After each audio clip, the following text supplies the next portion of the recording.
आइए मेरे दोस्तों, आवाज फिर सोहर मंगल लेकर के आ गए हैं और गौर से सुने। हमें आशा नहीं पूर्ण विश्वास है कि आप लोगों को जरूर पसंद आएगा। गौर से सुने।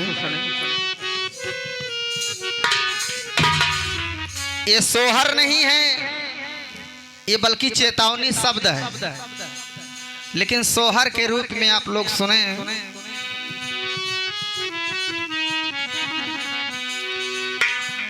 अरे सासु मारे निसदीन बोलिया,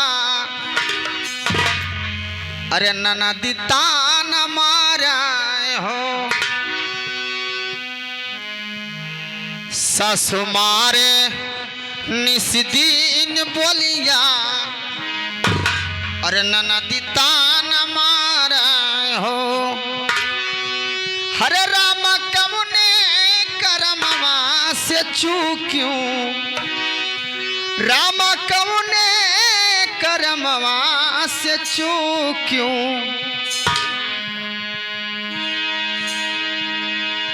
राम कमुने करमवा से चूक्यों, बलक नाही पाए हो। चूक्यों बलक नाही पायू हो।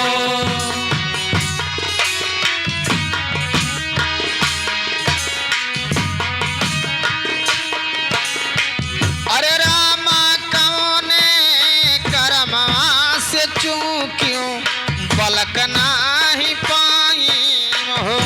राम कवने करमवा से चूक्यों, बलक नाही पायू हो।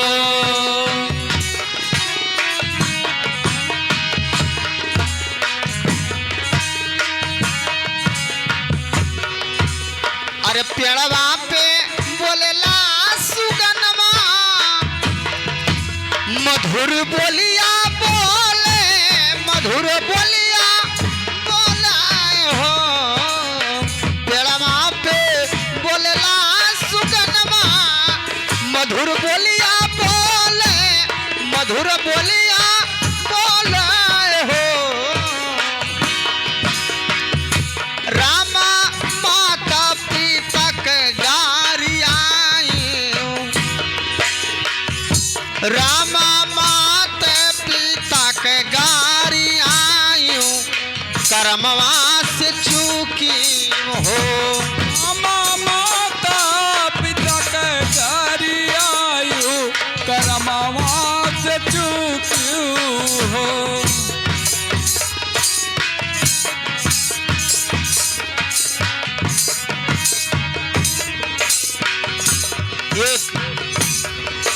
एक पंछी के रूप में भगवान परमात्मा समझा रहे हैं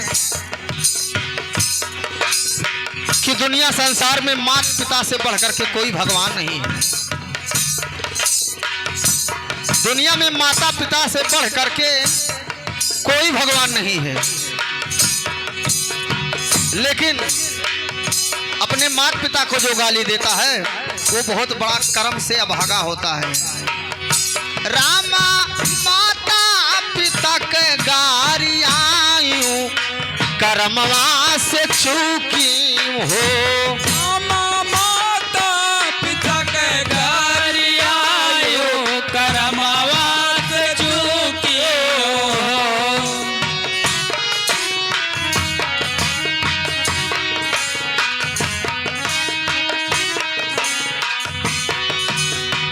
कहियो ना सासू जी के सेवा, जेठानी जी से झगड़ियों, जेठानी जी से झगड़ियों हो।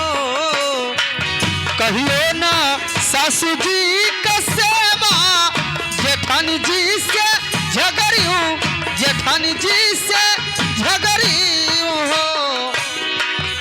रामा द्वारे से लौटे भिखरिया, रामा द्वारे से लौटे भिखरिया, पलक कैसे पई हो ललन कैसे पैहा हो रामा द्वारे से लौटे भिखरिया बलन कैसे पैया हो कैसे पैबू हो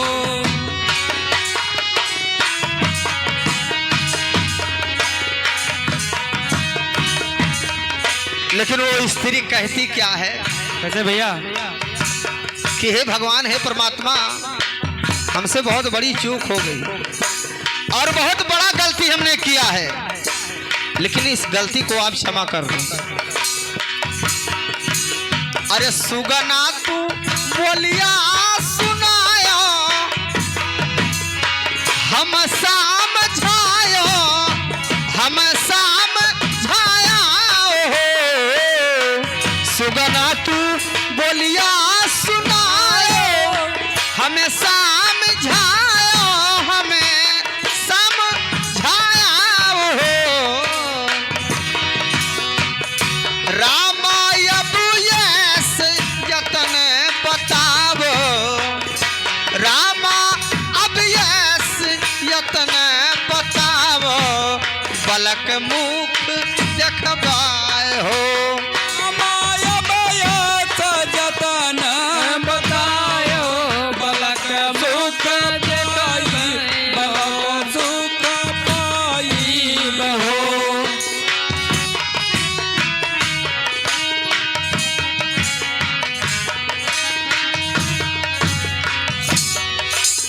अरे नित उठ प्रातः नहाइबे सूरज पैया लागी सासु के पाग लागी ससुर पाग लागी हो नित उठ रात नहाइबे सूरज पैया लागी सूरज पैया लागी न हो अरे नित उठ रोजे नहाइबे सूरज पैया लागी सासु के पाग लागियो ससुर पाग लागियो राम भूखे क भोजन करैबे हम नंगे के बसतार हो रामा भूखे के भोजन करैबे और नंगे के बस्तर हो भूखे के भोजन करैबे हम नंगे के बसतार हो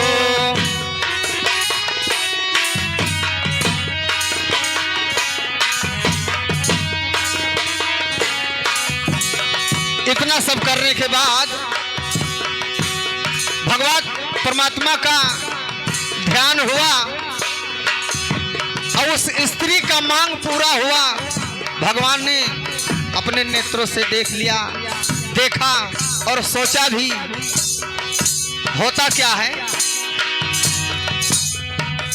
एक माह बीतले दूसरे बीतल, इतना सब करने के बाद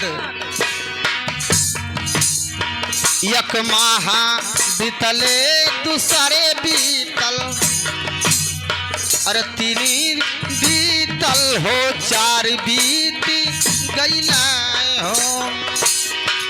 अरे रामा छठे गोड़ घराने भरोसा कुछ हो गईले हो।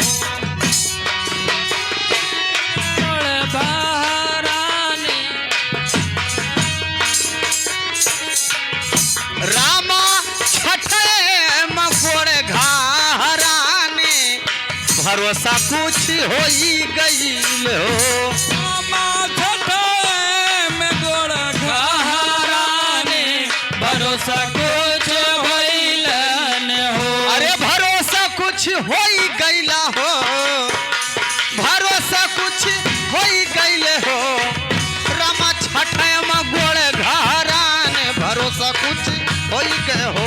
रामा छठे में गोड़ घराने भरोसा कुछ होई गया हो। रामा छठे में गोड़ घराने भरोसा कुछ होई गया हो।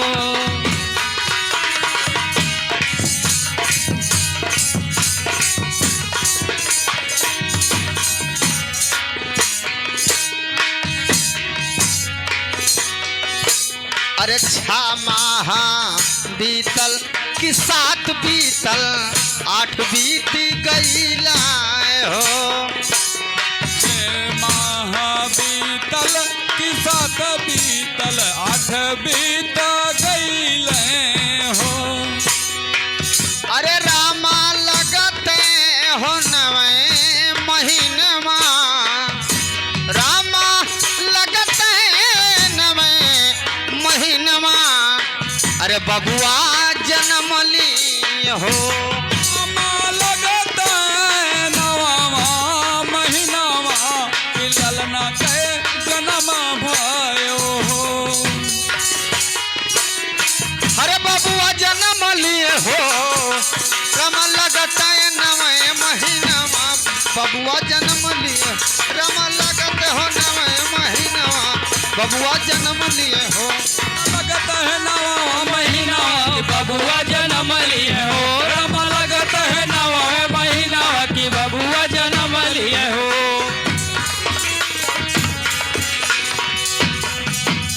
जे सोहार गावे और गाय के सुनावा हो। अरे जे सोहार गावे, अरे गाय के सुनावे, अरे बैठी के सुना हो। रामा तुलसी बिरवा जे लगावे, अमर फल पावा हो।